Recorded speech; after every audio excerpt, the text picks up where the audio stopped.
Baik, insyaAllah kita sambung lagi dalam pengajian kitab.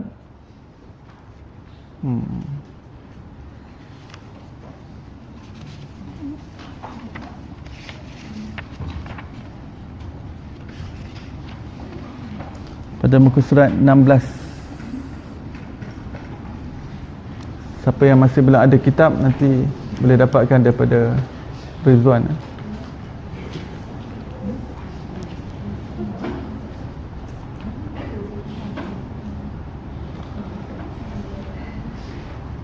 Muka surat 16.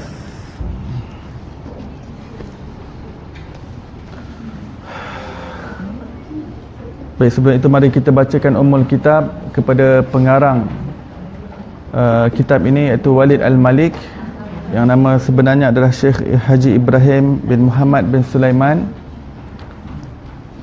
Kita bacakan Ummul Kitab kepada beliau dengan niat mudah-mudahan Allah kurniakan kita keberkatan ilmu, dicurahkan kepada kita kefahaman ilmu zahir dan batin, dibukakan pintu makrifat dalam jiwa kita. Mudah-mudahan Allah SWT limpahkan ke dalam dada kita seperti mana telah dicurahkan dan dikurniakan ke dalam dada beliau dan juga para awliya Allah Subhanahu wa taala bi sirril Fatihah. A'udzubillahi minasyaitonir rajim. Bismillahirrahmanirrahim. Alhamdulillahirabbil alamin, arrahmanirrahim, maliki yaumiddin. Iyyaka na'budu wa iyyaka nasta'in. Ihdinas siratal mustaqim. Siratal ladzina an'amta 'alaihim ghairil maghdubi 'alaihim waladdallin. Amin.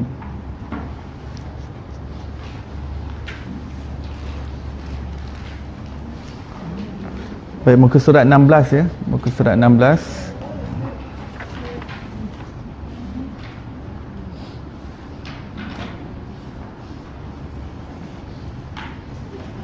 Baik, kita sedang membincangkan berkenaan dengan awal permulaan agama itu adalah dengan mengenal Allah Subhanahu Wa Taala, dan jalan untuk mengenal Allah Subhanahu Wa Taala adalah dengan mengenal diri kita.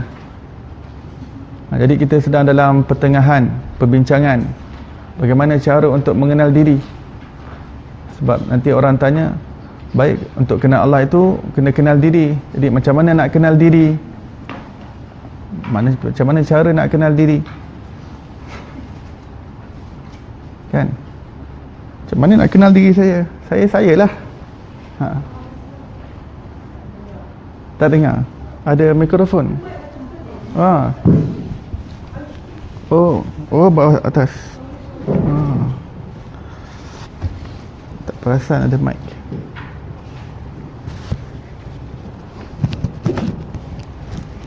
Subhanallah, alhamdulillah. Boleh?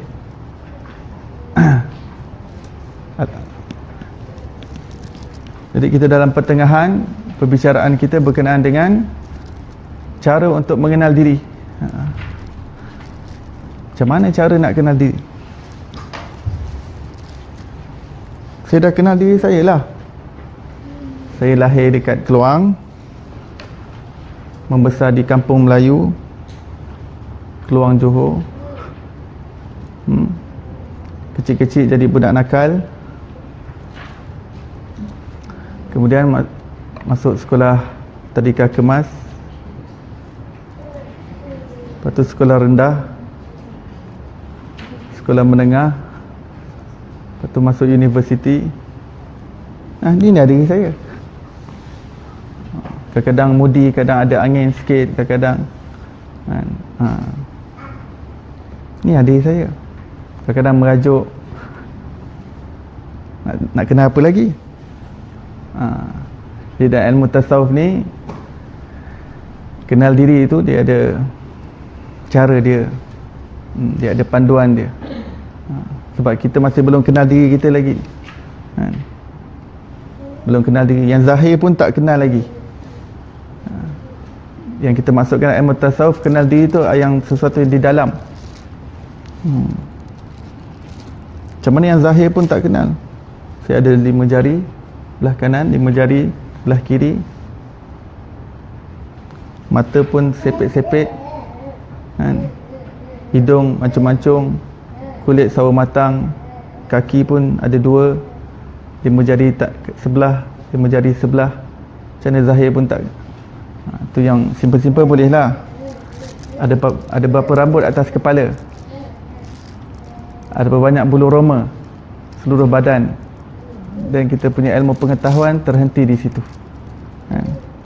Bermakna diri kita yang zahir pun kita tak kenal lagi. Tapi Allah Subhanahu Wa Taala Maha mengetahui berapa banyak rambut atas kepala saya, berapa banyak rambut atas kepala perempuan, berapa banyak rambut atas seluruh manusia atas dunia ni, daripada zaman Nabi Adam sehinggalah bayi yang terakhir yang muncul sebelum hari kiamat nanti. Segalanya dalam ilmu pengetahuan Allah Subhanahu Wa Taala. Dengar tak di belakang? Dengar jelas?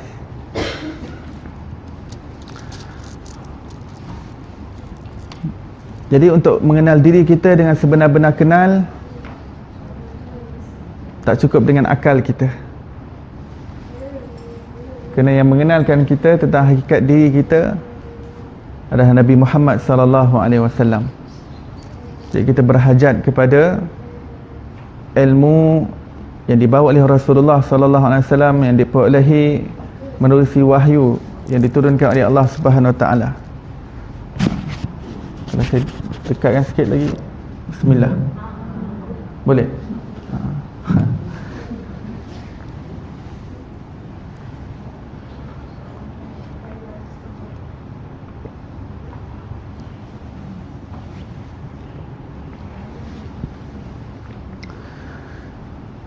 Jadi bila kita cuba guna akal kita untuk mengenal diri kita, kita hanya kenal diri kita selepas umur kita 3 tahun, 4 tahun. Itu sahaja yang kita betul-betul kenal. Sebelum 4-5 tahun kita kena tengok gambar. Mak kita je cerita tentang diri kita. Padahal kita dah aktif kan, ataupun proaktif, ataupun hyperaktif dah waktu tu. Tapi kita dah tak ingat. 5 tahun ke bawah biasanya ramai orang terlupa, tak tahu apa yang berlaku pada diri dia. Biasa ingatan dia bermula lepas 4 tahun ke atas. Kerana kebanyakan orang 5 ataupun 6 tahun ke atas baru orang mula ingat betul-betul apa yang berlaku pada dirinya. Jadi kita untuk mengenal diri kita bukan sekadar dengan akal, kerana kalau tidak kita cuma memahami diri kita sejak kita mula ingat tentang diri kita.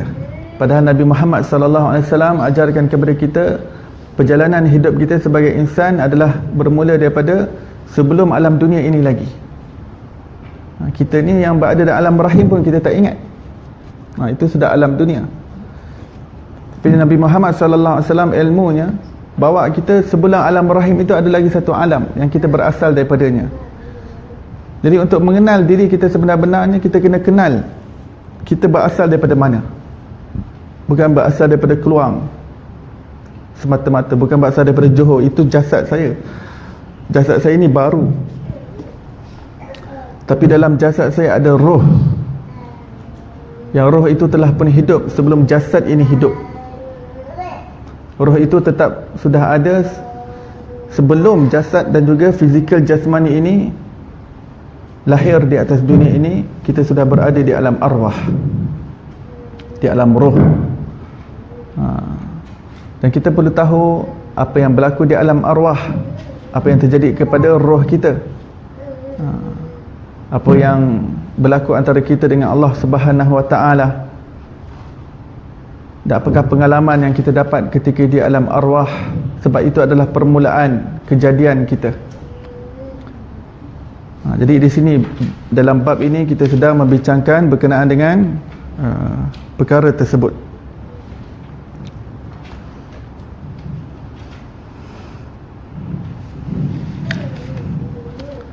Baik, dalam bab ini, sebelum ini kita telah sebutkan bahawa Allah Ta'ala ingatkan kita apa yang berlaku di alam arwah itu. Muka surat 15 dalam surah Al-A'raf, kita dah melihat Allah, menyaksikan Allah beribu tahun di alam roh, memuji dan memandang Allah. Nampak? Di muka surat 15, mengikut kadar yang diizinkan. Kemudian firman Allah, Allah berbicara dengan kita, alastu bi rabbikum, bukankah aku Tuhanmu, yakni tidakkah kamu menyaksikan aku sebagai Tuhanmu? Maka kita semua jawab, bala syahidina, bahkan kami saksikan. Apa maksud saksikan? Maksudnya kita memandang Allah Subhanahu Wa Taala. Jadi apabila kita nak kenal diri kita, kita kena tahu asal usul kita itu mengenal Allah Subhanahu Wa Taala. Bila kita nak kenal diri kita, kita kena tahu kita ini bermula daripada bermakrifat kepada Allah Subhanahu Wa Taala. Kejadian kita bermula dengan memandang Allah. Kejadian kita ini bermula dengan melihat Allah, dengan menyaksikan Allah Subhanahu Wa Taala. Bermakna kita ini adalah suatu ciptaan yang mulia di sisi Allah Subhanahu Wa Taala, kerana diizinkan untuk bermakrifat dan juga mengenal, memandang, menyaksikan Allah, memuji Allah Subhanahu Wa Taala, mengagungkan Allah Subhanahu Wa Taala, tenggelam dalam percintaan di alam arwah itu dengan keindahan Allah, dengan kecantikan Allah, dengan kesempurnaan dan dengan segala keagungan dan kehebatan Allah Subhanahu Wa Taala. Kita memandang segala kebesarannya. Maka bagaimana tidak kita jatuh cinta ketika itu? Dan kita tidak perlu risau tentang apa sahaja masalah dan juga problem, kerana kita tidak ada perlu nikah kahwin, tidak ada problem dengan isteri kita, tak ada problem dengan suami kita, tak ada problem kewangan sebab kita tak makan, tak minum. Kita tak risau pasal berkedut ke, nak kena beli alat kosmetik mana yang terbaik, nak licenkan muka. Sebab kita daripada cahaya, dah memang bercahaya-cahaya, dah berseri-seri. Di alam arwah dah memang berseri-seri sebab kita cahaya. Kita bukan alam jasad, kita alam cahaya. Jadi elemen roh kita itu adalah cahaya. Jadi nak kenal diri kita, kena tahu yang kita ini berasal daripada cahaya. We begin our life with light. We began our life with light. Light is the core element of our self. We need to know the self. Nak kenal diri. Self tu yang datang daripada alam arwah, yang bersifat cahaya itu. Baik, kita masuk muka surat yang ke-16. Pada perenggan begitu juga kita diwajibkan. Begitu juga kita diwajibkan mentauhidkan dirinya dalam perbuatan yang merangkumi aspek kesemulan kehidupan insan, sama ada dalam ibadah, pendidikan, perubatan, pekerjaan, perniagaan, makan dan minum, perkahwinan, politik, perundangan, hiburan, pergaulan, akhlak, budaya dan lainnya. Jadi oleh kerana kita berasal daripada alam musyahadah, alam arwah tu dipanggil sebagai alam musyahadah, iaitu alam penyaksian kita kepada Allah, yang mana kita menyaksikan ketunggalan Allah Subhanahu Wa Taala. Kita menyaksikan keesaan Allah Subhanahu Wa Taala. Dipanggil sebagai ketauhidan. Keesaan dan ketunggalan itu bahasa lainnya ketauhidan, daripada perkataan tauhid. Tauhid daripada perkataan wahid, iaitu satu. Wahid pula daripada perkataan ahad, yakni esa, tunggal. Jadi apa makna tauhid? Maksudnya menunggalkan. Tauhid mengesakan. Tauhid maknanya mensatukan. Mensatukan. Boleh juga untuk menyatukan, tetapi takut tak faham nanti. Menyatukan, jadi mensatukan. Saya akan terangkan sebentar lagi. Sebenarnya tak ada dalam bahasa Melayu, tak ada mensatukan. Ini untuk kelas Darul Ridwan saja saya khususkan. Mensatukan. Tempat lain saya tak buka.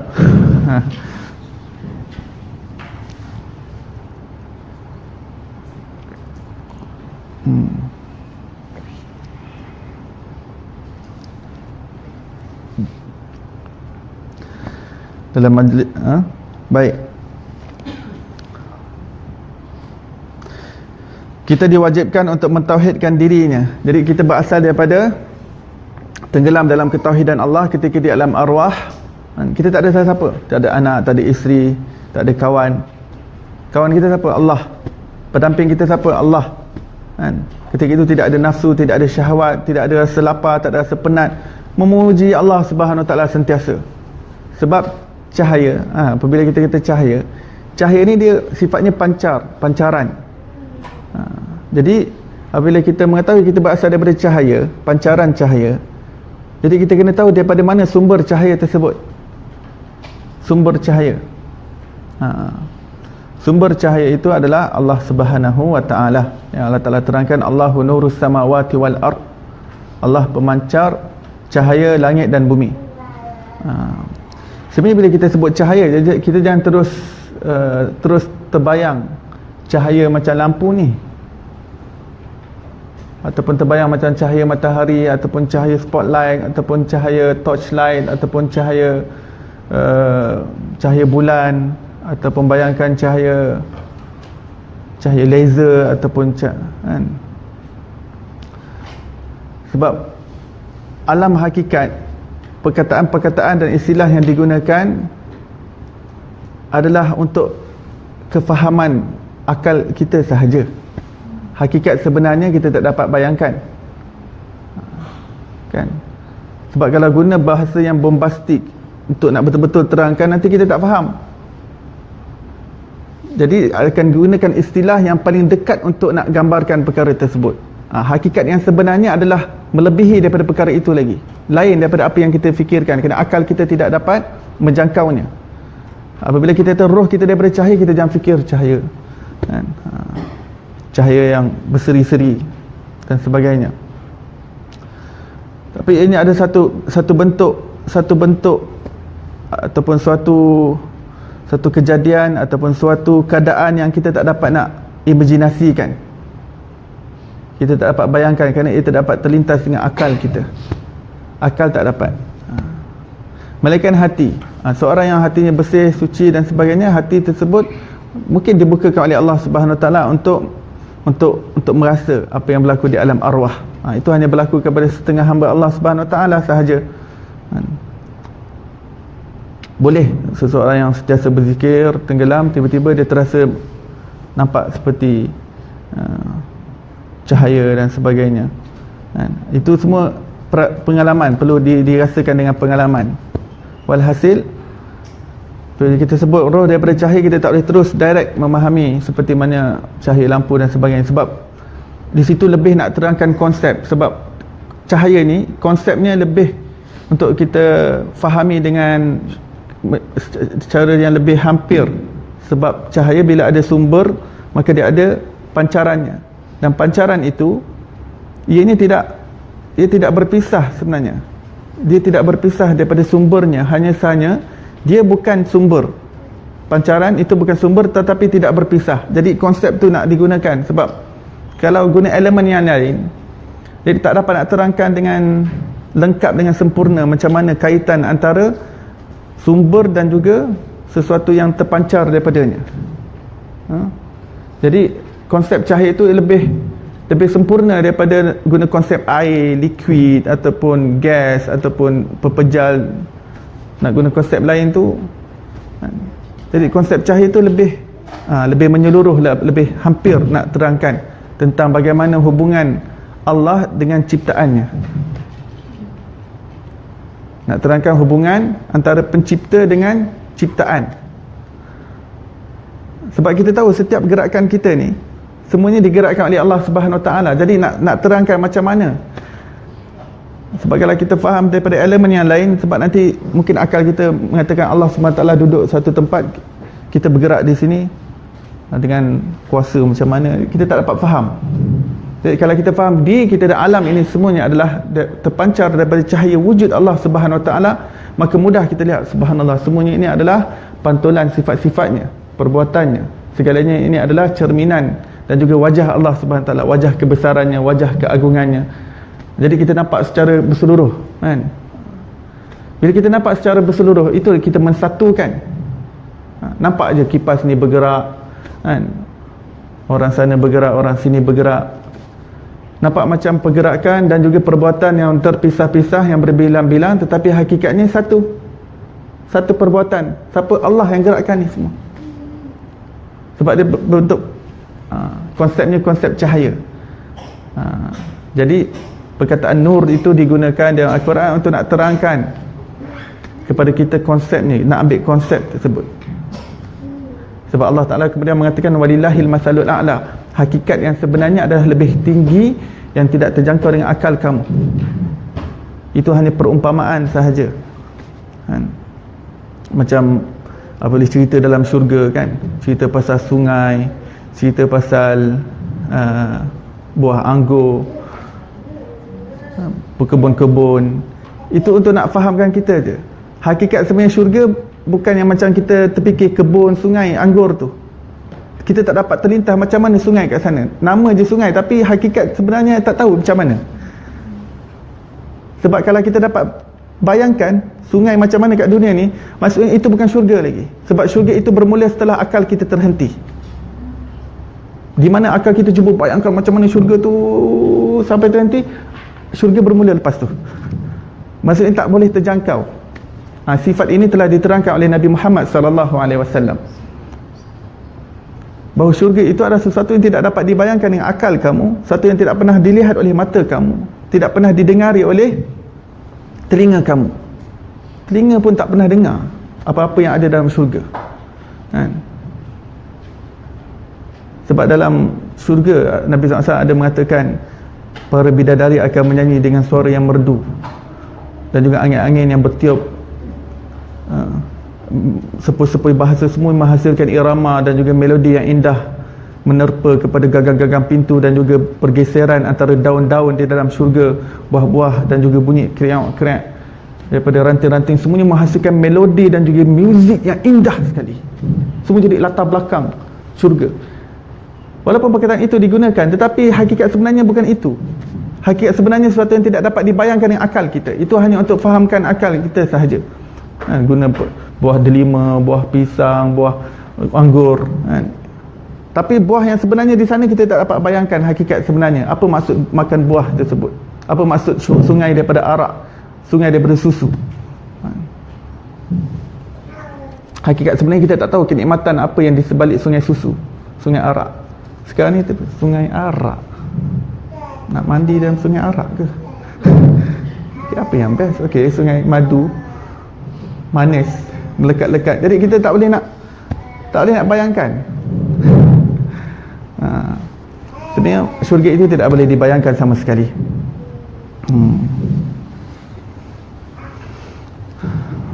Digunakan perkataan anggur sebab itu yang kita faham. Kalau digunakan, kami sediakan buah asbestos untuk kamu. Macam mana nak terangkan? Macam mana nak bayangkan? Tak faham. Rizwan faham buah asbestos?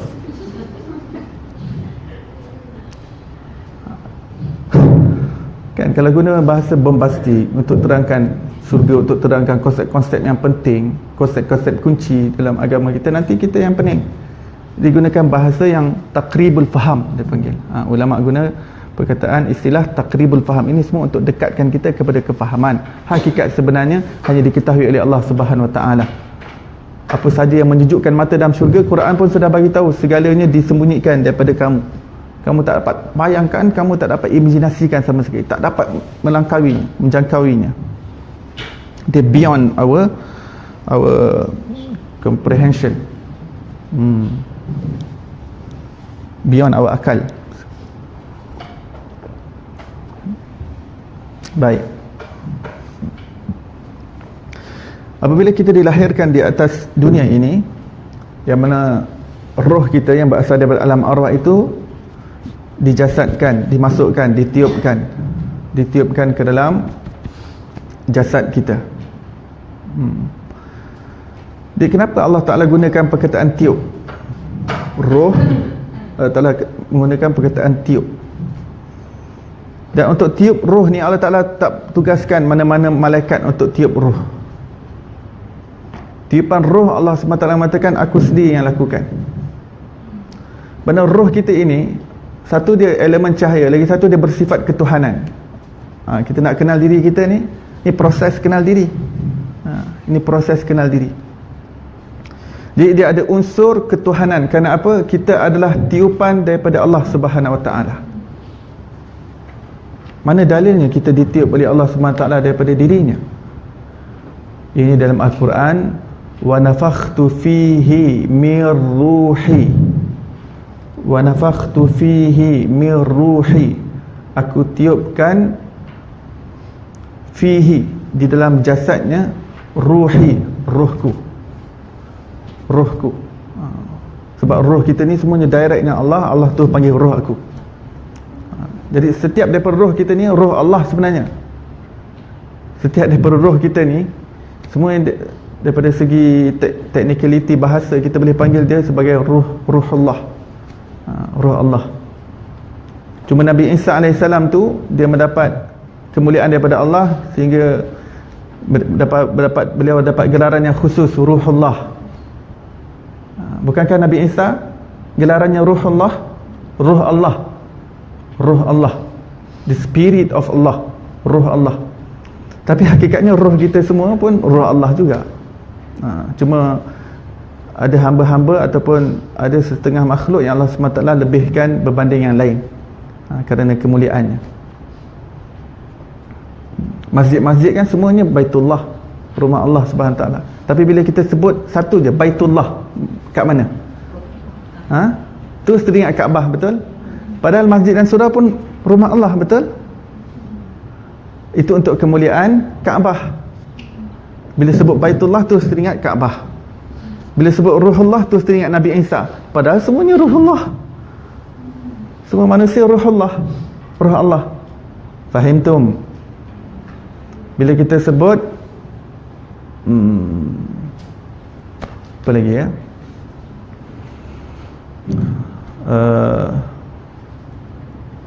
Bila kita sebut Habib kan, Habaib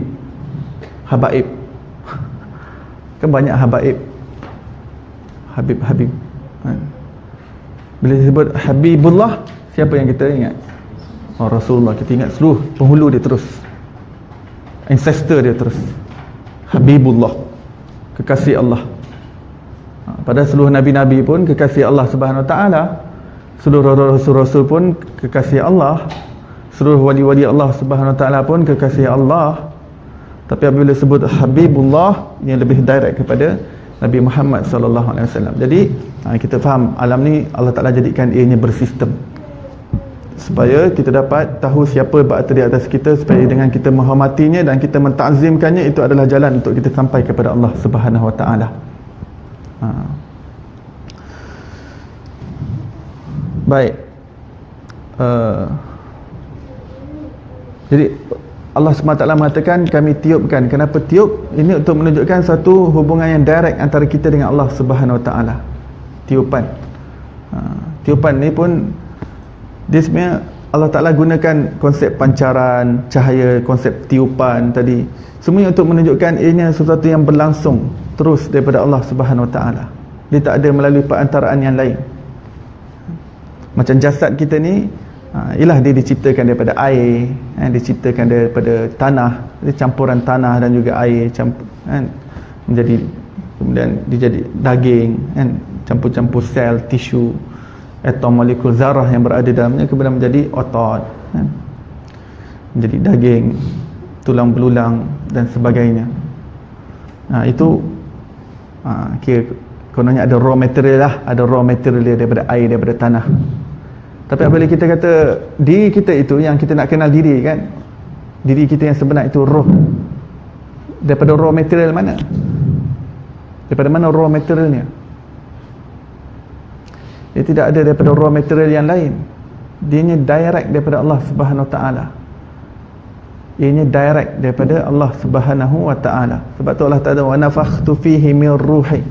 Kita jangan ingatkan Allah tiup ke dalam diri kita. Nak guna konsep tiup tu je. Jadi faham ni lah konsep dalam tiupan tu, tenggelam dalam makna tiup tu. Bukannya nak tunjukkan macam kita tiup udara, macam kita tiup belon dan sebagainya. Bernafas, Allah bernafas ke? Tidak. Allah ada udara, Allah perlukan udara ke? Tidak. Konsep tiup, satu yang datang daripada dirinya. Sebab Allah SWT laisa kamitslihi syai', Allah itu berbeza daripada makhluknya. Jadi kita tak bolehlah bayangkan tiup Allah tiup keadaan jasad kita. Tidak. Nak diterangkan di situ konsep tu, konsep tiup. Jadi apabila kita faham konsep tiup tu, bermakna roh kita itu adalah tiupan Allah Subhanahu Wa Taala, bermakna kita ni sentiasa mempunyai unsur ketuhanan. Yang mana kita belajar ilmu ini untuk nak activate ataupun untuk nak develop balik ingatan kita tentang alam musyahadah, rahsia antara kita dengan Allah Subhanahu Wa Taala. Sebab itu ulama tasawuf selalu mengatakan bahawa roh kita ni, diri kita ni penyimpan rahsia Allah Subhanahu Wa Taala. Dia pemikul rahsia Allah Subhanahu Wa Taala. Daripada mana datang rahsia tu? Daripada tu rahsia tiupan tu.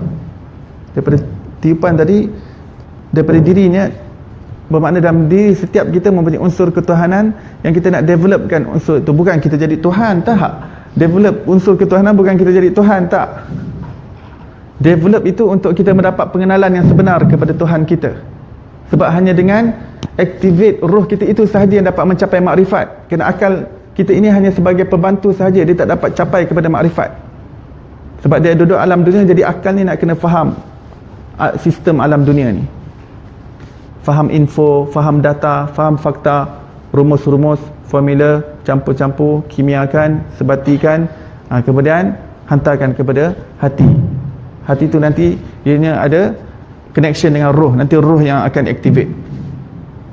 Sebab roh ada mempunyai pandangan matanya tersendiri. Itu akan celik basirah. Dalam Al-Quran dipanggil sebagai mata hati itu sebagai al-basirah. Mata kasar dipanggil sebagai al-basar di dalam Al-Quran, ataupun al-absar. Tetapi mata hati dalam surah Yusuf dipanggil sebagai al-basirah. Basirah, mata hati. Jadi kita nak belajar ilmu ini untuk nak celikkan mata hati tersebut.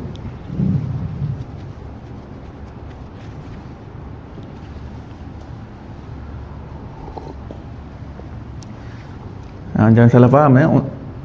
Dalam diri kita ada unsur ketuhanan, jadi kita nak jadi Tuhan. Tidak.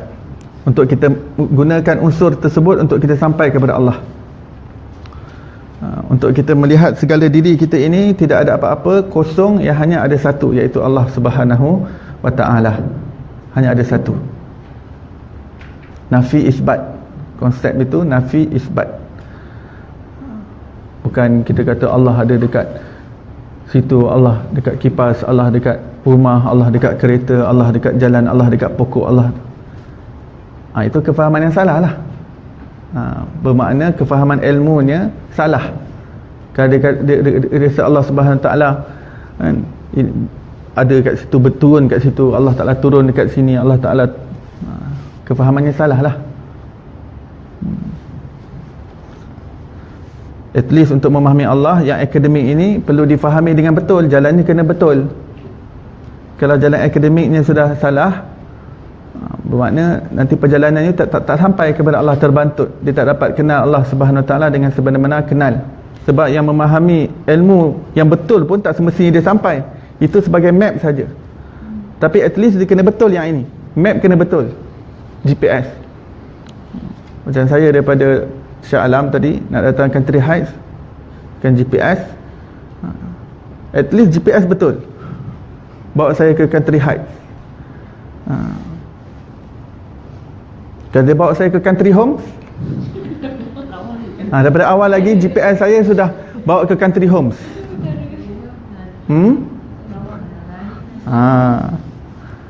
Jadi at least you got the map right, kan? Dapatkan peta yang betul dulu.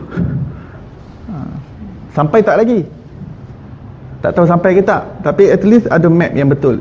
At least kita dah tahu jalan nak ke sana. InsyaAllah mudah-mudahan akan sampai. Jadi ini map kita, ilmu ini. Ini peta kita, ini GPS kita. Jadi para arif billah, orang-orang yang kenal Allah, dia kenal Allah bukan Allah bersatu dekat lampu, Allah bersatu, kita ada, Allah ada, kemudian kita bersatu, alam ini ada, Allah pun ada, kemudian ada bersatu. Tidak. Para arif billah tidak faham begitu.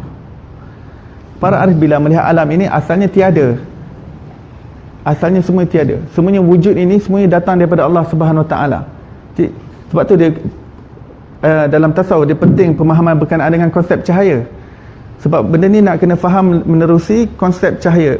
Alam ini terwujud daripada pancaran Allahu nurus samawati wal ard. Dalam surah Nur Allah SWT terangkan. Dalam surah Illumination, light. Dalam Quran ada sebuah surah bernama surah Cahaya, An-Nur.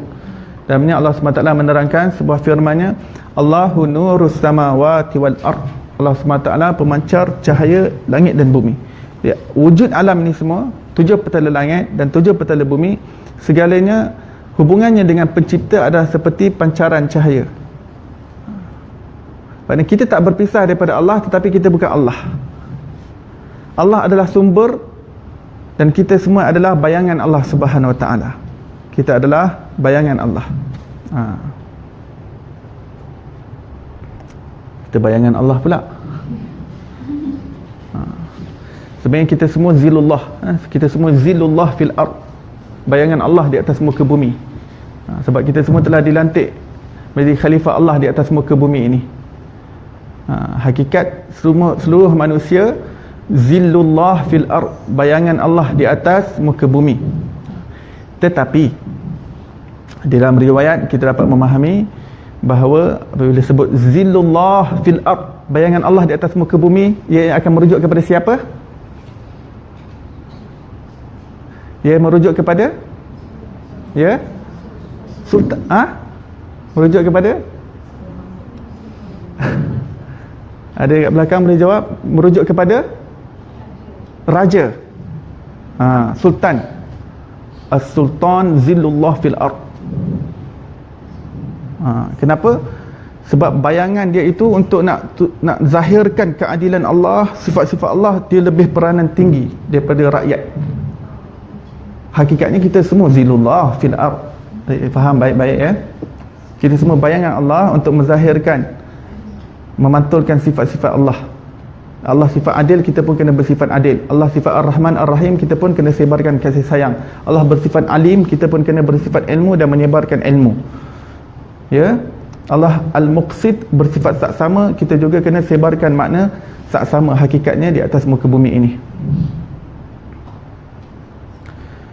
Tetapi doa yang kita bacakan pada khutbah yang kedua solat Jumaat, di Malaysia ni setengah tempat je, tapi tempat lain saya selalu mendapati pada khalifah yang kedua apabila didoakan berkenaan dengan raja, mereka akan sebut As-Sultan Zillullah fil ard.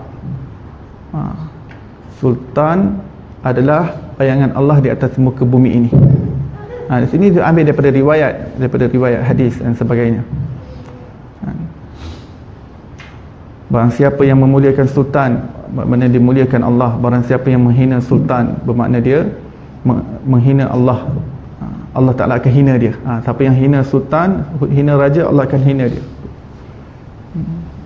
Raja yang mana? Raja yang Muslim. Raja yang Muslim.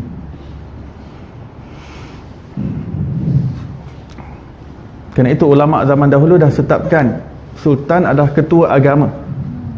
Tetap. Apa pula sultan ketua agama? Saya tengok dia ni macam, apa tak ulama je? Apa tak Habib Ali Al-Hamid ke ketua agama? Habib Najmuddin ke ketua agama? Sultan. Terbayang dia punya perangai dan sebagainya macam mana?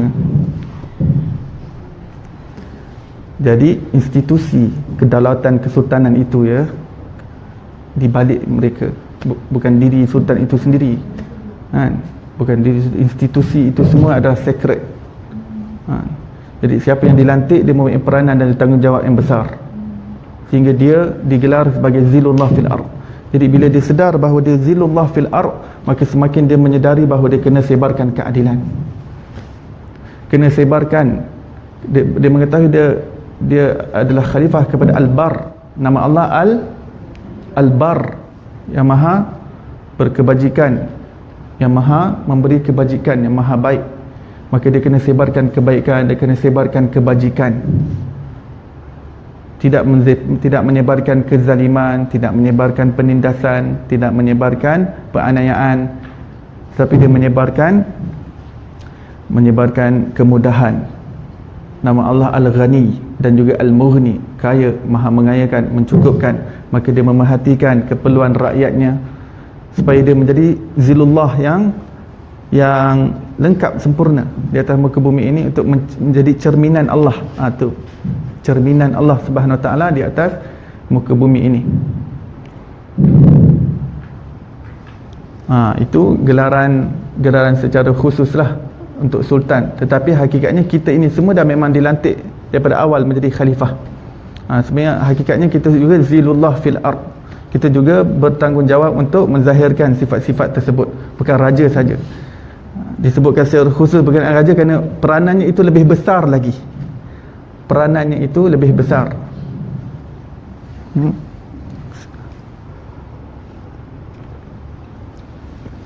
Ini majlis Cahaya Tauhid ini di bawah pertubuhan tarikat pertama, Tarikat Muktabarah Malaysia ataupun pertama. Pertama ini dia cuba untuk menzahirkan sifat-sifat ini, sifat Allah lah, supaya zilullah fil ard. Walaupun dia bukan raja, tetapi dia membantu raja, membantu kerajaan, untuk nak menzahirkan sifat-sifat Allah ini di atas muka bumi ini. Bukan nak jadi Allah, tapi nak jadi khalifah Allah. Khalifah wakil untuk nak cerminkan sifat Allah Subhanahu Wa Taala di atas muka bumi ini. Apabila dia Ar-Razzaq, Allah Ar-Razzaq, maka kita menyebarkan rezeki. Jadi kalau kita tengok program-program dalam pertubuhan pertama ni, dia bukan sahaja penyebaran ilmu seperti ini. Nanti juga ada majlis zikir yang diadakan, zikir perdana yang diadakan setiap tahun di Putrajaya. Itu untuk menzahirkan apa? Kesatuan Allah Subhanahu Wa Taala, Al-Wahid, Al-Ahad, Al-Jami', nama Allah maha menghimpunkan, Al-Jami'. Jadi Ar-Rahman Ar-Rahim, maha penyayang, maha pengasih. Jadi dengan mengadakan majlis yang besar seperti itu, menghimpunkan perhimpunan itu, nak zahirkan, untuk nak berzikir pada Allah Subhanahu Wa Taala beramai-ramai, untuk nak tinggikan nama Allah Subhanahu Wa Taala. Allah, Allah, Allah, Allah, Allah. Bergema Masjid Putrajaya. Kemudian jemput para alim ulama supaya kita dapat melihat para ulama, dapat beradab dengan mereka, dapat menghormati mereka, dapat satu majlis dengan orang-orang yang hampir dengan Allah Subhanahu Wa Taala. Dan masa yang sama, di bawah tarikat pertama juga ada menyusun program-program untuk menziarahi hospital nanti, orang-orang yang sakit. Nabi Allah SWT mengatakan dalam hadis qudsi, dalam hadis yang sahih, bahawa di akhirat nanti Allah SWT akan mengatakan kepada hambanya, dahulu aku sakit, kenapa tak ziarah aku? Aku sakit dulu, kenapa tak ziarah aku? Hamba tadi tercungap-cungap, macam mana boleh aku ziarah kau? Dan macam mana kau boleh sakit? Engkau Rabbul Alamin, kau Tuhan aku, Tuhan semesta alam. Bukankah dulu ketika di dunia ada hamba aku yang sakit, kenapa kau tak jenguk dia? Kenapa kau tak ziarah dia? Kenapa tak cuba penuhi apa keperluan dia dan sebagainya? Allah Ta'ala tak kata hamba-Ku sakit, kenapa kau tak ziarah? Aku sakit. Sebab apa? Hamba tu semua pancaran daripada Allah SWT. Semua wujud tu semua datang daripada Allah Subhanahu Wa Taala. Jadi Allah SWT terus nisbatkan pada diri dia, aku sakit, kenapa tak ziarah aku? Siapa pernah jumpa hadis ni? Pernah jumpa? Ya. Hadis ini hadis sahih. Kemudian Allah tanya lagi pada hamba yang lain, dulu aku lapar, kenapa kau tak bagi makan pada aku? Dia pun pelik. Macam mana kau lapar? Ya Allah, macam mana aku boleh bagi makan? Kau lah yang bagi makan kepada aku. Kau lah yang maha memberi rezeki. Kau lah Rabbul Alamin, kau lah Tuhan semesta alam. Dulu hamba-Ku dulu kelaparan, kenapa kau tak tend pada dia, tak jenguk dia, tak bagi makan kepada dia? Tengok pada hamba yang lain pula, kata aku dahaga, aku haus dulu, kenapa kau tak bagi minum? Macam mana nak bagi minum? Kau Rabbul Alamin. Dulu hamba aku ketika di dunia kehausan dan kedahagaan, kenapa kau tak bagi minum kepada dia? Allah terus nisbatkan pada diri, sebab apa yang berlaku di alam ni semuanya perbuatan Allah Subhanahu Wa Taala. Segala yang berlaku di alam ini, setiap pergerakan zarah, setiap atom, setiap pergerakan bulu roma, semuanya adalah iradah Allah, semua adalah kudrat Allah. Segalanya termaktub, segalanya tertulis, segalanya dalam Lauh Mahfuz. Segalanya. Ini semuanya adalah pantulan Allah Subhanahu Wa Taala. Jadi hari akhirat nanti Allah bukakan hakikat ni semua. Kenapa kau tak nampak satu aku? Kau nampak berbilang-bilang, berpisah-pisah, sehingga engkau bercerai berai, sehingga engkau bergaduh-gaduh, bertelingkah, bermusuhan, berbencian antara satu sama lain. Kenapa kamu fitnah, mengumpat antara satu sama lain, dengki, hasad antara satu sama lain, berkesumat antara satu sama lain? Aku ahad, aku satu. Tidakkah kau nampak ini semua satu perbuatan aku? Aku sukakan kesatuan, aku suka perpaduan. Kerana itu Nabi Muhammad SAW kerja dia untuk menyatukan.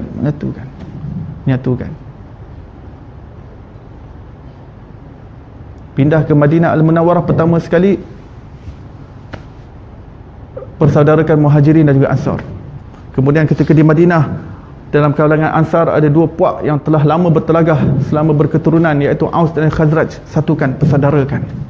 Satukan. Agama kita ni agama yang berbawa kesatuan, keamanan, keselamatan. Sebab itu baru-baru ni, pertama apabila dia anjurkan zikir perdana, tema dia Islam is peace.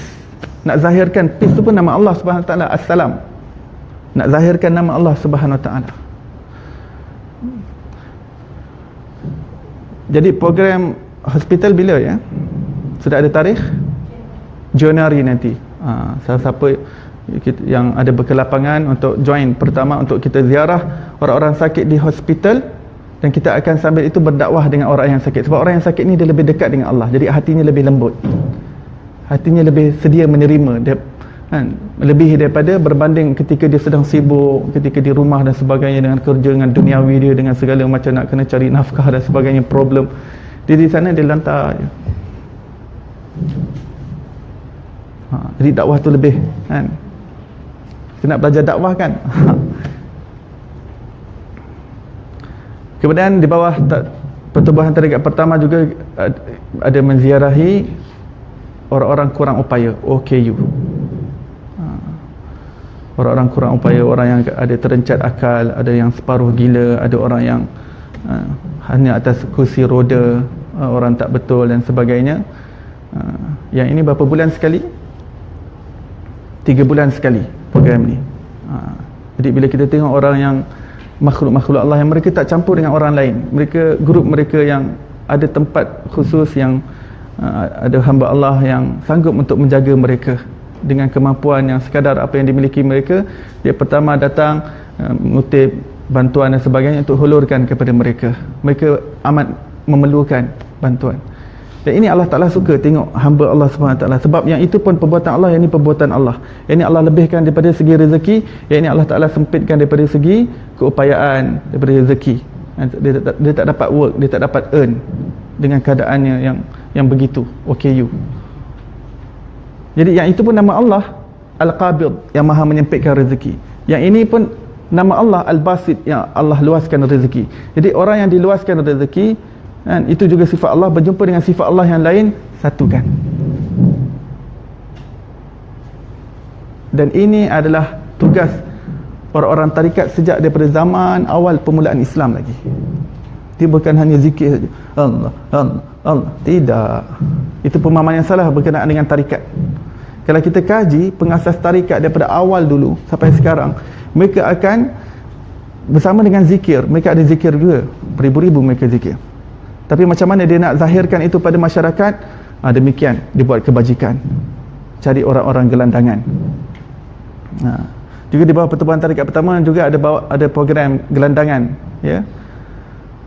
Akan ada dianjurkan. Saya pernah dengar daripada Syekh Karim sedang mencari orang-orang yang boleh untuk gelandangan, ya. Baskin untuk gelandangan. Itu untuk menyantuni orang-orang yang tidak ada rumah, homeless, menyantuni orang-orang yang tak ada kemampuan seperti kita. Kita hiburkan mereka, berikan bantuan makanan kepada mereka. Gembiranya mereka itu, Allah gembira dengan kita, Allah happy dengan kita. Kita ni nak reda Allah Subhanahu Wa Taala.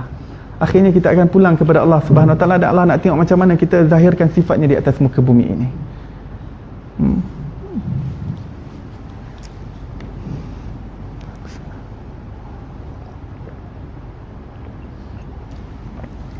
Baik. Perenggan yang kita bacakan tadi, begitu juga kita diwajibkan mentauhidkan dirinya dalam perbuatan yang merangkumi aspek kesyumulan kehidupan insan, sama ada dalam ibadah, pendidikan, perubatan, pekerjaan, perniagaan. Oleh kerana kita ini telah datang daripada alam tauhid, alam mentauhidkan Allah, bersatu dengan Allah, ataupun orang kata cahaya kita itu, cahaya kewujudan Allah SWT, kejadian kita ini adalah dengan sifatnya. Maka kita tidak berpisah sedikit pun daripada sifatnya. Kita bukan independen daripada Allah Subhanahu Wa Taala. Maka di alam dunia ini, hati kita Allah Subhanahu Wa Taala nak memandang bahawa semuanya adalah satu Allah Subhanahu Wa Taala.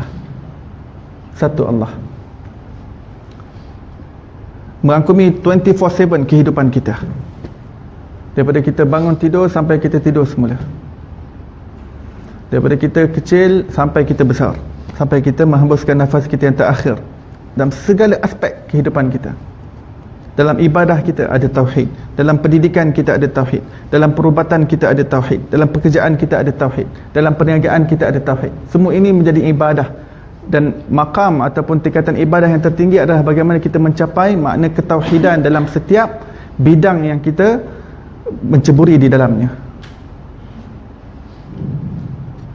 Perkahwinan, politik, perundangan, hiburan, pergaulan, akhlak, budaya dan lain-lain. Kesenian, kebudayaan, hiburan, ini semua juga boleh menzahirkan ketauhidan kepada Allah Subhanahu Wa Taala. Sebab itu yang lepas di bawah pertubuhan tarikat pertama ada menganjurkan Samak Fest, festival Samak. Ini untuk menghimpunkan cara hiburan yang dibenarkan dengan syarak, dalam dia mengadun bagaimana hiburan itu boleh mengingatkan manusia kepada kebesaran kehebatan Allah Subhanahu Wa Taala yang diadakan di PICC beberapa bulan yang lepas, menjemput para penghibur Muslim daripada luar negara untuk memberikan cara berzikir tapi dalam masa yang sama berhibur. Itu untuk menzahirkan keindahan Allah. Allah kurniakan kemerduan. Nabi Daud AS dikurniakan dengan kemerduan, jadi dizahirkan dengan kemerduan itu, sehingga apabila dia baca Zabur dengan segala kemerduan suaranya, maka daun yang sedang jatuh pun berhenti di tengah-tengah untuk mendengar suara Nabi Daud AS. Sebab apa? Dizahirkan keindahan tersebut.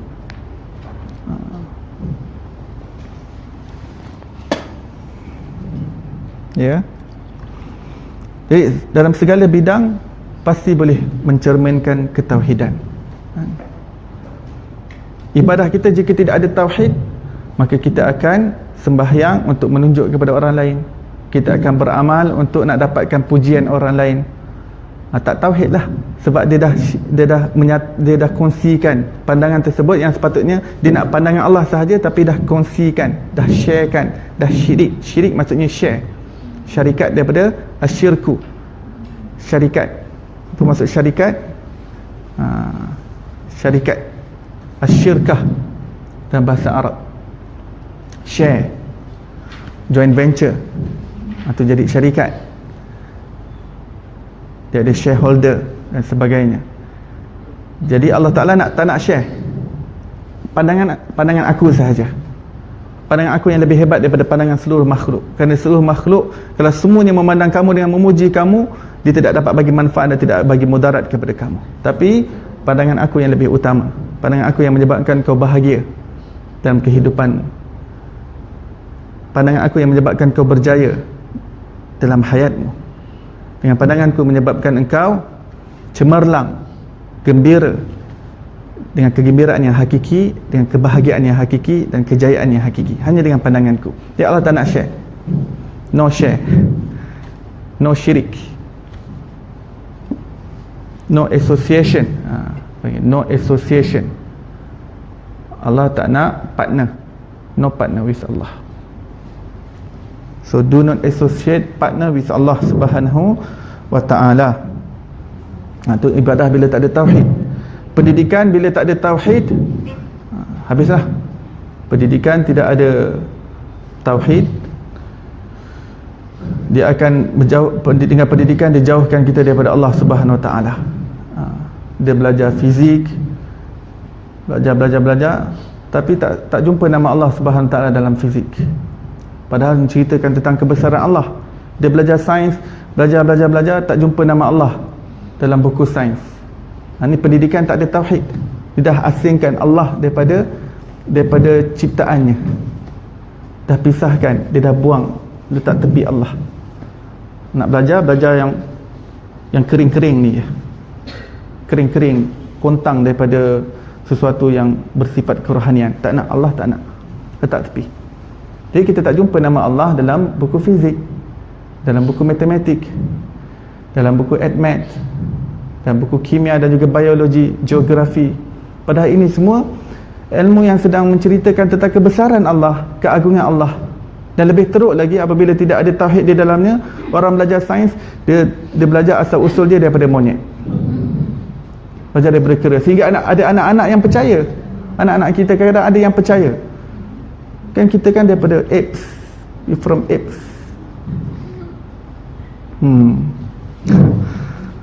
Percaya pula lagi. Kan jauh beza berasal daripada monyet dan berasal daripada mengenal Allah.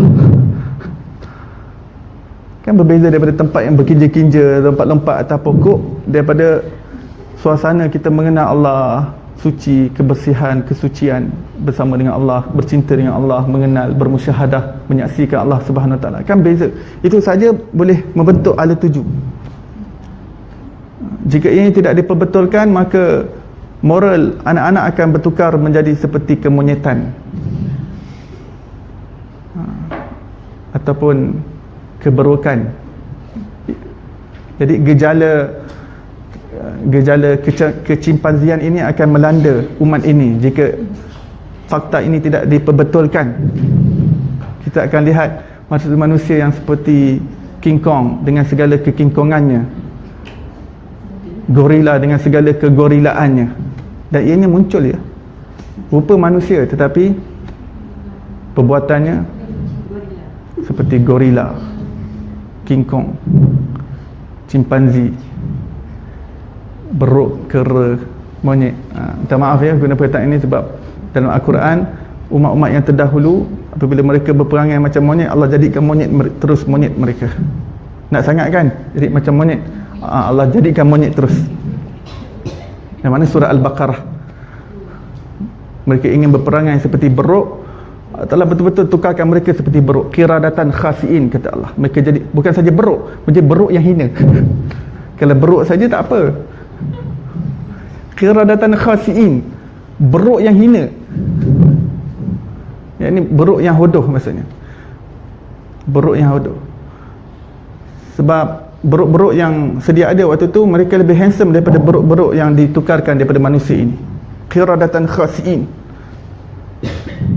ugly apes, ugly. Dan mereka asal daripada manusia.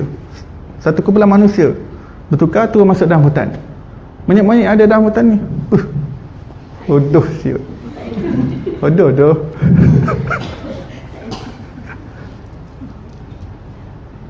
Dia tak nak berkawan pun dengan manusia-manusia tadi. Dia tak nak tunjuk macam mana cara hidup dalam hutan. How to live in the jungle. This is our area. You are too ugly here. Too ugly. We don't accept you here. Akhirnya kelompok manusia ini yang ditukarkan Allah menjadi beruk, mereka dapat bertahan hanya 3 hari saja dalam hutan. Mereka tak sempat bernikah, tak sempat berkahwin, tak sempat melahirkan zuriat. Jadi jangan kita tengok beruk dalam zoo ni agaknya yang daripada manusia dulu tu kot, yang ditukar jadi beruk. Sebab tu agaknya dia macam pandai-pandai sikit. Tak. Tidak ada satu beruk pun di mana-mana zoo ataupun di mana-mana hutan dalam dunia ini yang berasal daripada zuriat, daripada beruk-beruk yang ditukarkan daripada manusia tersebut. Siapakah manusia itu? Orang-orang Yahudi ya, Bani Israel. Seperti mana diceritakan di dalam surah Al-Baqarah. Allah tukarkan terus, seluruh, transform terus. Tapi untuk umat ini Nabi SAW membuat doa yang khusus untuk umat ini. Ya Allah, bagaimanapun mereka, janganlah tukarkan fizikal mereka ya Allah. Jadi fizikal manusia terus bertahan sebagai satu rahmat Allah Subhanahu Wa Taala. Tetapi para arif billah, jika mereka selepas melakukan kesilapan dan juga maksiat, mereka akan cepat-cepat tengok cermin, tengok takut-takut mereka berubah kepada satu bentuk yang lain. Ini orang yang hampir dengan Allah.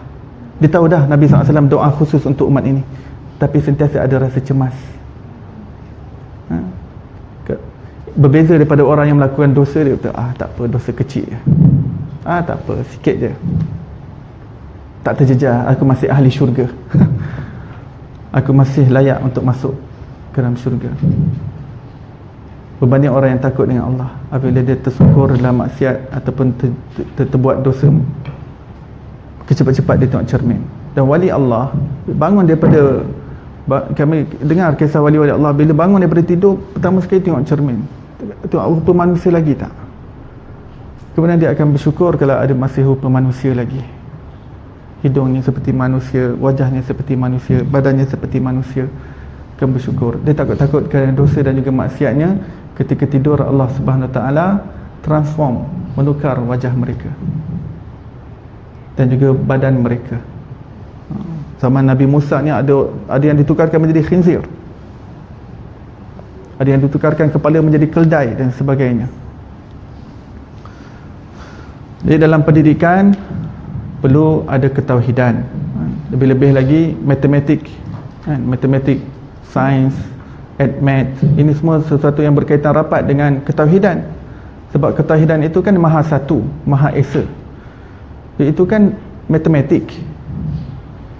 Sebab itu Imam Ghazali dah pesan daripada awal, 1000 tahun yang lepas lebih kurang, ilmu matematik ini baik-baik ya approach-nya, kata Imam Ghazali. Approach dengan matematik, sebab ketika itu matematik falsafah, yang betul falsafah daripada Yunani dah mula melambak ke dunia Islam. Dia mengetahui kepentingan matematik, kita perlu menguasai matematik. Tetapi dia melihat ada satu gejala yang hanya mementingkan matematik dan menolak perkara agama yang lain. Dia mengatakan bahayanya, sebab matematik ni dia satu tolak campur dan juga formula dan rumusan yang berada di dalamnya untuk kita dapat suatu jawapan yang tuntas, kesimpulan yang tuntas, yang bukti kukuh. Jadi orang yang terbiasa dengan cara tersebut, dengan pendekatan itu, jadi apabila dia nak mengenal Allah, dia akan terbawa cara tersebut. Mana Allah? Logik, dia akan bawa kepada logik. Sebab tu dalam matematik ada tajuk nama logik. Logik dan semantik ya. Arithmetic, logic and arithmetic. Imam Ghazali dah pesan yang pada ketika itu orang masih kuat lagi dengan ilmu agama, tetapi melihat gejala ini bahaya. Dan betul-betul berlaku pada zaman ini. Belajar matematik, kita tak ada nama Allah di situ, pisahkan. Padahal matematik lah, sebab Allah Subhanahu Wa Taala ni namanya Al-Qadir. Al-Qadir ni yang melakukan segala sesuatu dengan matematik yang hebat, segalanya dengan ukuran. Al-Qadir daripada perkataan qadar. Qadar ni untuk menunjukkan semuanya dengan proportion dan juga portion yang tepat, precise, semua segala yang tepat, simetri semua, jumlah atom, pusingan elektron, musing nukleus, jumlah zarah, jumlah nitrogen dan jumlah oksigen dalam udara, berapa banyak karbon dioksida yang sentiasa ada di dalam atmosfera kita. Bahasa sains ini. Semuanya dengan proportion yang precise, yang tepat oleh siapa? Allah Al-Qadir. Allah ni ada namanya Al-Qadir dan kemudian Al-Muqtadir. Al-Muqtadir, Maha Kuasa, kudrat segala-galanya. Kudrat Allah Subhanahu Wa Taala yang menyusun segala-galanya, menggerakkan segala-galanya. Nama Allah Al-Qadir daripada perkataan qadar. Allah Ta'ala berfirman, wa kullu syai'in khalaqnahu biqadar. Segala sesuatu yang kami ciptakan ini, segalanya dengan proportion yang precise, dengan matematik yang tepat. Qadar, dengan qadar yang Allah Ta'ala bagikan dengan sempurna. Segalanya, alam ini bagaimana dia pusing, matahari mengelilingi dalam Milky Way galaksi dan segala yang berada dalam solar system, planet mengelilingi matahari dengan kelajuan yang ditetapkan oleh Allah dengan precise. Kelajuan ini tidak boleh berubah. jarak antara kita dengan matahari, tidak sedikit pun dekat, tidak sedikit pun jauh, segalanya tepat, semuanya precise, dengan sempurna diri kita. Begitu juga rezeki, berapa banyak Allah Ta'ala bagi pada orang, si fulan itu dengan si fulan itu berbeza. Jadi itu semua kita kena banyak reda dan juga pasrah dengan Allah Subhanahu wa Ta'ala, sehingga kita memahami nama Allah Al-Hakim, yang melakukan segala sesuatu dengan hikmah, yang penuh wisdom. Pasti ada rahsia di sebaliknya. Kenapa saya dapat kurang, kenapa orang itu dapat lebih, sebab Allah yang tetapkan. Allah, sebab itu seorang profesor daripada Jepun yang terkenal dengan ilmu fizik bernama Dr. Michio Kaku, nama yang besar dalam ilmu fizik, Dr. Michio Kaku. Sekarang ni dalam ilmu fizik, semua ahli fizik banyak dengar pada Michio Kaku sebab kehebatan dia dalam ilmu fizik. Dia kaji alam ni, universe, multi-universe dan berbagai macam pasal universe, dan dia end up dengan satu kesimpulan, sebalik segala ni pasti ada God, sebab semuanya berjalan dengan satu sistem. Kalau ada dua sistem yang berbeza, then okay, kita boleh kata ada dua God, ada God ataupun tak ada God ke, ataupun berjalan semula jadi. Tetapi kalau untuk semuanya berjalan dengan satu sistem, mesti ada satu kuasa, dia panggil force, force yang menggerakkan, yang semuanya berjalan dengan matematik yang hebat. Kemudian dia buat satu dokumentari. Kalau kita buka YouTube, nanti dia ada terangkan satu di bawah tajuk Is God is Mathematician? Is God is Mathematician? Banyak dokumentari itu keluar, Dr. Michio Kaku, dia terangkan sebab segalanya Allahu Akbar. Dia tunjukkan dokumentari macam mana alam ni tercipta, daripada tumbuh-tumbuhannya, daripada ikannya, daripada lautannya, daripada udara, angkasa, semuanya dengan precise. Dia kata mustahil tak ada force, tidak ada penyusun di sebalik alam ni yang mentadbir segala-galanya dengan pemerintahan yang tepat.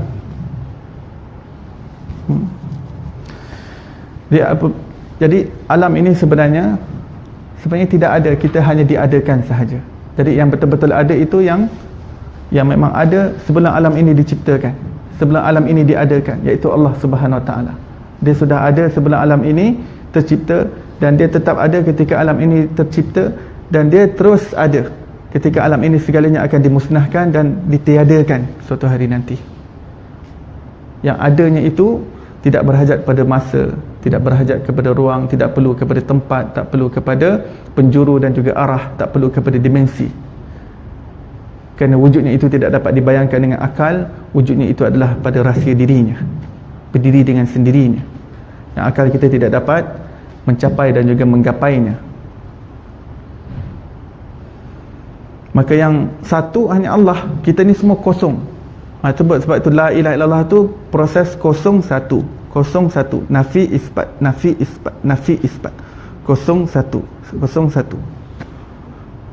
Jadi konsep binary ini kita perlu applykan di dalam la ilaha illallah, la ilaha illallah, la ilaha illallah. Konsep binary ini penting ya untuk computerize alam ni. Untuk computerize sebab alam ni, Dr. Michio Kaku mengatakan dalam dia punya kenyataan tu, Allah ni ahli komputer yang hebat ke? Allah pula, dia kata God must be hebat dengan komputer, sebab alam ni tercipta dengan kod-kod komputer yang hebat. Satu seperti universe ni dia anggap seperti komputer yang besar, yang hebat, dengan kod, dengan hebat Allah Subhanahu Wa Ta'ala. Jadi konsep binary itu, dalam konsep binary ada dua angka, iaitu 0 dan 1. Semua komputer kita semuanya guna 01 saja. Konsep binary ini, komputer kita, seluruh dunia punya komputer semuanya konsep semua 01 kan. 001, 010, 100, 010, 100, 100, 001, semuanya ni. Dia tak guna 2, 3, 4, nanti lebih pening lagi. Dia guna konsep nafi isbat saja semua. 01, 01, 01, 01. Ya. Jadi yang mana kosong? Kita kosongkan diri kita. Kosongkan diri kita. Bila nombor kita kuasakan dengan kosong, dia jadi apa? 8 kuasa kosong jadi 1. 2 kuasa kosong jadi 1. 3 kuasa kosong. Jadi alam ni yang kita nampak ada berapa banyak ni, semuanya kosong. Kita kuasakan dengan kosong. Jadi apabila kita kosongkan diri kita daripada segala sesuatu selain Allah, akan tinggal satu Allah. Di hati kita ni nakkan Allah satu dalamnya. Kosongkan tu nafi. Yang wujud hanya alam ini tidak wujud illallah, yang wujud hanya Allah. La ilaha, alam ini tidak ada kuasa illallah, yang kuasa hanya Allah. La ilaha, makhluk ini tidak ada kudrat, tidak ada daya upaya, tidak ada tenaga illallah, kecuali dengan Allah. Semua tu. La haula wala quwata illa billah tu pun guna konsep binary juga, 01. La haula wala quwata, tidak ada daya upaya, wala quwata, tidak ada kekuatan, illa billah, 1. Dia dah kosong tadi. Kosongkan di mana? Kosongkan di jiwa ya. Kosongkan di jiwa. Tolak tepi segala kuasa makhluk, segala kekuasaan, kehebatan diri sendiri. Yang paling penting diri sendiri, sebab diri yang rasa diri hebat, diri rasa diri dah wara', diri dah soleh, diri dah baik, di sini nak kena nafikan. Sebab semuanya berlaku dengan taufik satu Allah, dengan hidayah satu Allah. Jadi satukan Allah, satukan Allah. Kita nampak yang berbilang-bilang berpisah perbuatan ni semua, nak nampak satu Allah. Nafikan semua ni perbuatan makhluk, yang satu Allah. Sebab tu wali Allah ni dia tak tersangkut dengan perbuatan orang menyakiti dia. Sebab dia nampak Allah di sebaliknya. Dia cepat memaafkan. Sebab Allah bersifat al-afu, dia cepat mencerminkan sifat Allah di alam ini. Cepat memaafkan. Dia tak banyak tersangkut. Jadi hati dia tak sempit, tak dendam, tak dengki. Aku tak buat dia, kenapa dia buat aku? Kenapa dia fitnah aku? Kenapa? Kalau orang maki hamun je, cepat-cepat dia balas dengan baik, dengan doa-doa yang baik. Doakan kebaikan. Bagi hadiah ke, kalau Imam Hasan Basri tahu je orang mengumpat, tu spek hadiah, bagi hadiah pada dia. Terima kasih banyak. Cepat-cepat balut hadiah. Banyak lagi kisah wali-wali begini.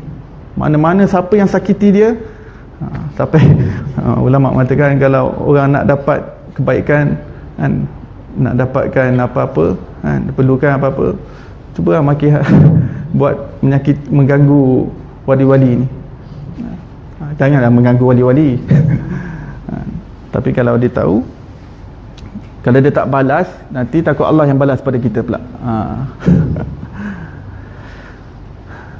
Sajalah ulama berseluruh ke siapa nak hadiah, dia ganggu orang-orang ulama wali Allah SWT, nanti dapat dah hadiah.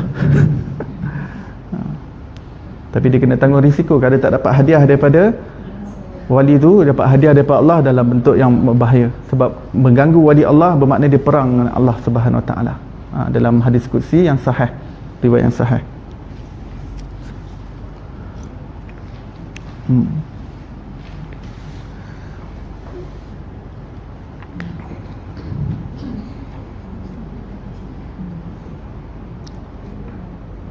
Dalam logaritma pun kan, logaritma kosong bersamaan dengan 1 log kosong, jadi 1. Jadi bila kita kosongkan diri kita, dia akan jadi sebenarnya semua ilmu matematik ni kita kena kaitkan dengan ketauhidan. Kalau kita tidak, mukmin dia tak nampak Allah di situ, dia tak nampak nak kaitkan. Kita belajar fizik, kita belajar atom, sel dan sebagainya. Lihat bagaimana Al-Quran dia kaitkan zarah, sekecil-kecil partikel, dia kaitkan dengan amal kita di hari akhirat. Jadi macam mana kita nak belajar partikel, yang mana sekecil-kecil partikel kuat ataupun iter ataupun berbagai-bagai, yang partikel yang tak boleh dipecahkan lagi ataupun dibahagikan lagi. Sekecil itu pun kalau kita melakukan kebaikan, Allah Ta'ala akan tunjukkan di hari akhirat, wa may ya'mal mithqala dzarratin syarran yarah. Siapa yang melakukan partikel yang paling kecil walaupun daripada perkara keburukan, Allah Ta'ala akan zahirkan juga di hari akhirat kelak. Jadi kita tak pisahkan belajar partikel dengan kehidupan kita di hari akhirat kelak. kita boleh gabungkan ketauhidan dalam setiap ilmu dalam pendidikan kita. Begitu juga perubatan, banyak benda yang saya nak sentuh berkenaan dengan perubatan, bagaimana ketauhidan di dalamnya, macam mana tawakal, yakin pada Allah. Dalam pekerjaan ini bukan sekadar untuk cari duit, cari nafkah, tapi bagaimana kita nak jadikan dia ibadah. Ianya bukan hanya cari makan semata-mata, tetapi ianya ada makna ibadah di dalamnya. Dalam makan, minum kita, perniagaan kita, perkahwinan, politik, perundangan dan pergaulan kita, semuanya kita kena jadikan ibadah. Jadi seluruh kehidupan kita ini kita diciptakan untuk beribadah kepada Allah, dan makna ibadah yang paling tinggi adalah bagaimana di sebalik ibadah itu kita mencapai ketauhidan, iaitu pengenalan kepada Allah Subhanahu wa taala. Sampai di situ insya-Allah. Pukul berapa dah? Phone saya mana? Pukul berapa dah ya? Ya? 12. Baik. Kalau ada soalan sebelum kita tangguhkan majlis kita. Ya. Saya tak tahu berkait atau tidak lah. Ya. Macam Ustaz kata kita ada unsur ketuhanan. Ya. Macam tu yang orang kata wahdatul wujud tu dia ada kaitan macam tu ke? Wahdatul wujud. Wahdatul wujud maksudnya kesatuan wujud. Ianya suatu perasaan zauqi, suatu perkara yang dialami berbentuk perasaan dalam jiwa orang arif billah, orang yang mengenal Allah, bahawa segala alam ini adalah satu melalui proses nafi dan isbat, bukan melalui konsep hulul, iaitu Allah Ta'ala di situ, Allah bersatu, Allah tu Allah ada kat situ, Allah kat situ, Allah kat situ. Dia tak faham macam tu, sebab Allah Ta'ala laisa kamitslihi syai', Allah tidak menyerupai segala sesuatu apa pun. Tapi dia memahami melalui konsep nafi isbat. Alam ni sebenarnya tidak ada, kosong. Yang ada hanya satu, Allah. Jadi dia bukan bergabung. Yang hanya ada Allah, satu. Yang hanya wujud hakiki satu, wajibul wujud, dipanggil wajibul wujud, wujud yang bersifat wajib. Hanya satu, Allah. Jadi kita ini bukan wajibul wujud, kita ini jaizul wujud, wujud yang bersifat harus, yang bermakna kita ini asalnya tidak ada, kita ini asalnya kosong. Tapi setelah Allah Ta'ala ciptakan kita, dan kita kena kembali pada konsep cahaya tadi, Allah yang satu. Bila Allah ciptakan alam ini untuk menzahirkan sifatnya, tetap satu. Walaupun kita nampak 2, 3, kita nampak bermacam berbilang-bilang kan, 2, 3, 4, 5, tapi untuk menghasilkan 2, dia perlukan 1 tambah 1 kan? 1 tambah 1, yang sebenarnya 1 tadi tetap 1. Kita nak bincang pasal 1, walaupun sebutan dia 2, tapi dia 1, 1. Untuk jadi 3, 1, 1, 1, tetap 1 juga. Dia tak jadi 2, 3, 4, jadi 1. Untuk jadi 4 ke 5 ke 1000 ke, semua 1, 1, 1, 1. Macam orang ambil order kan dekat kedai mamak, nak apa, dia tarik, dia calit 1 kan, kemudian dia ambil orang lain, kita tertarik kat 1. Orang dalam penjara, dia kira berapa hari, 1, 1, 1, 1, 1, 1. Dia tak tulis 2 kan, dia tak tulis 3, tak tulis 4, 1. Semuanya untuk melambangkan 1, melambangkan 1, untuk kita tenggelam dalam 1 tu, tenggelam dalam 1, bukan tenggelam pada 2, 3, 4, 5, 6, 7, 8. Sebab tu wali Allah mudah memaafkan, sebab dia nampak 1, ini 1. Jadi kita ni semuanya sifar, angka kita sifar. Segala kehebatan yang kita nampak, segala kekayaan, segala kemewahan, segala perbendaharaan dunia ni semuanya kosong. Kosong tambah kosong tambah kosong tambah kosong, jadi kosong tambah kosong tambah kosong, jawapannya kosong. Kita ni semua, diri kita kan, ilmu yang kita ada semuanya kosong. Kosong, kosong, kosong, kosong, kosong, jadi kosong. Tapi apabila kita letak satu Allah itu jadi bermakna. Jadi diri kita ni kosong, tapi Allah nak hati kita ada Allah satu. Barulah bermakna kehidupan kita. Perniagaan kita ada makna sebab ada ketauhidan di dalamnya. Pekerjaan kita ada bermakna di sisi Allah kerana ada ketauhidan di dalamnya. Tambah pula ada keikhlasan di dalamnya. Ya. Jadi wahdatul wujud yang difahami oleh arif billah bukan satu wujud dan ada wujud yang kedua bergabung, tidak. Yang wujud hanya satu Allah, yang lain semua adalah hanya bayangannya. Yang lain semua tidak ada sebenarnya. Itu maksudnya kesatuan wujud itu untuk kefahaman dalam. Ilmu itu ya kita pantulkan dalam sebut ungkapan, tapi akhirnya ini tidak boleh diungkapkan dengan sebetulnya. Dan ini hanya sebagai map sahaja yang dapat dirasai dengan hati nanti setelah dia mengalami proses zikir, setelah dia mengalami proses tarbiyah daripada mursyid kan. Sebab tak ada tarbiyah mursyid yang betul, zikir, benda tu cepat terlari sebab ini proses mengambil masa yang lama. Kita boleh ada ilmu ni, balik kan kalau anak buat hal dah melenting, suami buat hal dah melenting dan sebagainya. Tadi dah ingat tadi Allah semua. Kena banyak sabar, kena banyak reda, kena balas benda yang buruk dengan yang baik. Tapi bila orang buat pada kita, di situ cerminannya macam mana kita nak interact. Macam mana kita nak interact balik, respon. Di situ medannya. Nanti kita dah campur dengan masyarakat yang pelbagai macam ragam, bermacam tabiat dan juga perangai. Hadaplah mereka dengan hati yang bertauhid, iaitu dengan mudah memaafkan. Macam mana Rasulullah SAW, orang sihir dia, santau dia maafkan. Orang cuba bunuh dia maafkan. Orang racun dia pada daging yang dia makan, dia maafkan. Macam mana nak sampai sifat tu? Bila dia nampak hanya satu Allah, yang lainnya kosong. Tak ada benda. Khalid bin Walid, dia pasukan dia perlu berperang dengan 60,000 orang tentera non-Muslim. Dia bagi tahu pada pemerintah waktu itu dah Rasulullah dah wafat. Perang itu adalah perang yang terkenal, namanya perang Yarmouk ataupun perang apa namanya yang di Jordan itu. Khalid Al-Walid bersama dengan tentera Muslim. Pada ketika itu tentera sudah agak lemah Muslim. Khalid bin Walid bagi tahu kepada orang atasan, dia kata kalau gitu hantar saya seorang lah, biar saya fight seorang. Kenapa? Sebab saya ada Allah, saya berzikir. Yang lain ni semua saya nampak kosong. Bila kita berzikir ni dia kosong.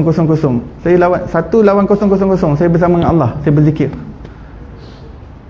Kamu tak takut ke 60,000? Macam mana? Kosong. Lawan dengan kosong. Takkan seorang je? Tak apa. Dah selas pemimpin benarkan dengan syarat 60 orang. 60 orang lawan 60,000. Tak payahlah pergi seorang, pergi 60 orang. Menang 60 orang lawan 60,000.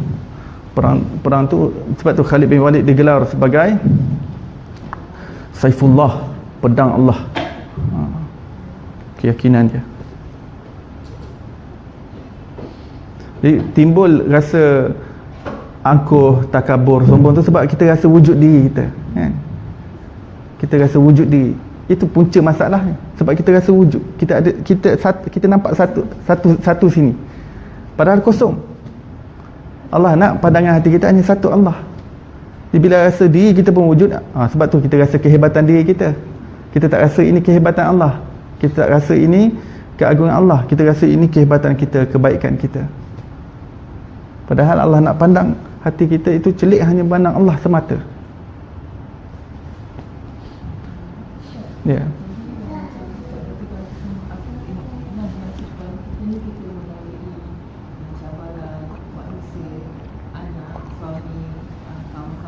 Jadi bila yang rintangan kita hadapi tu, kita anggap pada orang tu sifat Allah tu, macam mana tu yang tadi kita ada ketauhidan tu?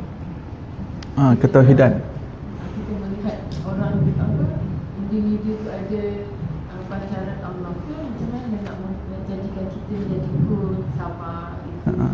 Di alam ni Allah ciptakan untuk ujian, untuk kita diuji. Jadi ujian tu Allah Ta'ala datangkan dalam bentuk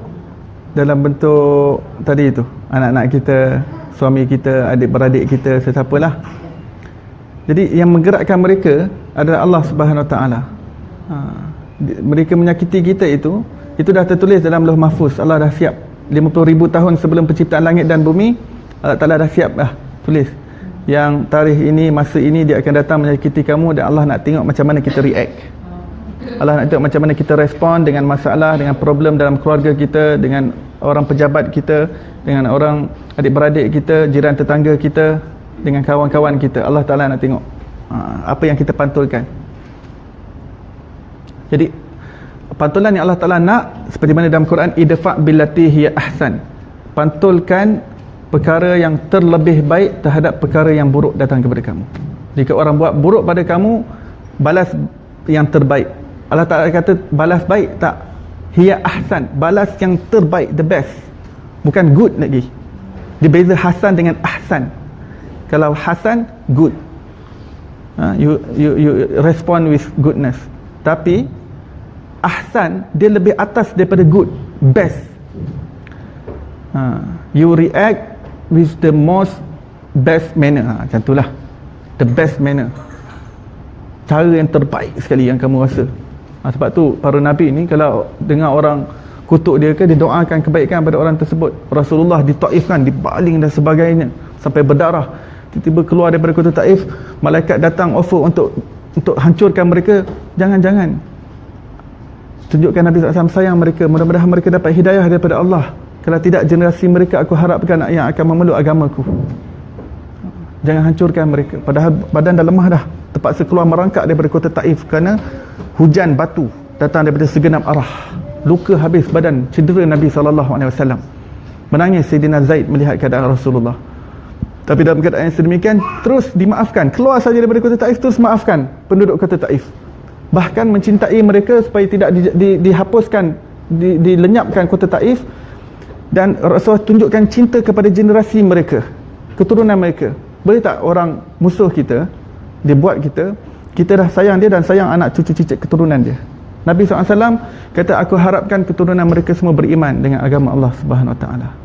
Ini cinta, ini sifat Allah yang maha rahmat, yang Allah, Nabi SAW sebagai rahmatan lil alamin pantulkan. Jadi kita, role model kita, ikutan pedoman kita Nabi SAW, uswatun hasanah. Jadi macam mana kita pantulkan balik kepada alam ini. Dan juga dalam kemaafan tersebut juga kita cuba memperbaiki keadaan supaya menjadi lebih baik. Bukan maaf sabar, duduk relax, goreng kaki, tak. Maksud sangka baik pada orang, maksud bersabar, maksudnya kita layan dengan cara yang positif, cara yang baik. Dalam masa yang sama kita cuba mengatur strategi dan juga taktik untuk mengubah keadaan menjadi lebih baik. Susun strategi, diagnose balik apa problem, apa punca problem. Kemudian sama-sama bincang macam mana nak settlekan problem ni. Zaman sekarang kan, bila ada suami isteri ada masalah saja, cerai menjadi penyelesaian yang paling utama dan pertama. Padahal itu yang paling last, itu bukan penyelesaian yang paling pertama. Tapi sekarang apabila adab tidak dipentingkan, apabila berlaku masalah rumah tangga yang memang ianya berlaku setiap masa, dia menjadikan talak itu sebagai penyelesaian yang paling tuntas. Itu yang paling terakhir sekali. Diagnose dulu apa masalah, kenapa dia begini, apa latar belakang dia, cuba kaji perangai dan sebagainya, kenapa kita jadi begini, dan mana kita nak meet halfway, macam mana kita nak sederhanakan, macam mana kita nak harmonizekan apa yang berlaku antara rumah tangga. Jangan sikit-sikit cerai. Isteri bila tak puas hati, ceraikan saya bang, ceraikan saya. Suami pula, awak jangan gini, sekarang saya ceraikan awak kan, ni kopi ni buat baik-baik sikit, kata saya ceraikan awak kan. Ni saya punya buah apple ni, saya tak nak dalam paket, saya nak yang dalam box punya. Isteri dia pun beli supermarket, beli yang paket, beli yang box punya. Saya baca daripada Majlis Agama Islam Selangor, alasan-alasan kenapa orang bercerai-berai, kita akan ketawa. Antara alasannya, kes perceraian yang diisukan kerana suami tak letak kain yang baik, tuala, pinggan tak letak, suka tertumpah air. Itu isu ke untuk sampai bercerai? Selesaikanlah. Kalau ada masalah mannerism dalam rumah tangga, selesaikan masalah tu. Manusia ni dia nak jadi sempurna, dia tak terus kahwin tu jadi sempurna. Kita bukan kahwin dengan malaikat, ya. Sebab zaman sekarang ni apabila adab jatuh, sebenarnya isteri nak kena banyak sabar dengan suami, dan suami pun nak kena banyak sabar dengan isteri. Kadang-kadang isteri ingat dia yang kena banyak paling sabar dengan suami, dan kadang kalau suami pula dia fikir dia yang banyak sabar dengan isteri. Padahal hakikatnya pada zaman apabila kedua-dua pasangan tidak ada dasar ilmu agama, Lebih-lebih ilmu tasawuf itu dipinggirkan, masing-masing pengisian kerohanian di dalam lemah. Bila lemah, dia akan hasilkan akhlak yang tidak baik.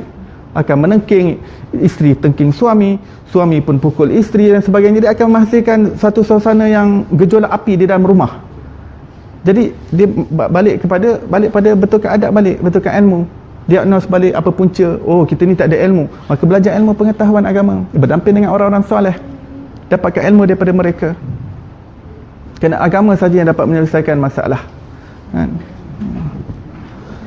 Ada suami isteri yang masing-masing gaduh ginilah, kita ambil tablet pil anti depression. Kita ambil pil anti depression. Ambil lepas become sober, lepas tu dia bergaduh balik. Waktu tu dia khayalah sama-sama. Lepas tu, oh pil tak jalan, kita ambil liquid anti frustration. Liquid pula, cecair. Dia ambil arak pula, mabuk. Oh mabuk. Lepas mabuk, tak habis juga problem. Dia tertipu dengan fake contentment, kebahagiaan yang palsu. Dia tak dapatkan kebahagiaan yang betul. Dia kena merujuk balik pada agama, kembalikan balik hati pada Allah SWT. Turn our heart to Allah Subhanahu Wa Taala. This is the solution. Tauhidkan Allah. Mudah-mudahan Allah sentiasa tambahkan kita ilmu yang bermanfaat, insya-Allah, dan mengurniakan kita pintu makrifat untuk menuju kepadanya. Mudah-mudahan dengan keberkatan Rasulullah sallallahu alaihi wasallam kita sampai kepada Allah Subhanahu wa taala dengan segala pengenalannya, sehingga Allah Taala redha dengan kita dan kita redha dengan Allah Subhanahu wa taala. Mudah-mudahan Allah kurniakan kita husnul khatimah dan menjauhkan kita daripada su'ul khatimah. Wa sallallahu ala sayidina Muhammadin wa ala alihi wasallam. Alhamdulillahirabbil alamin. Kita tangguh majlis kita dengan tasbih kifarah dan surah wal asr.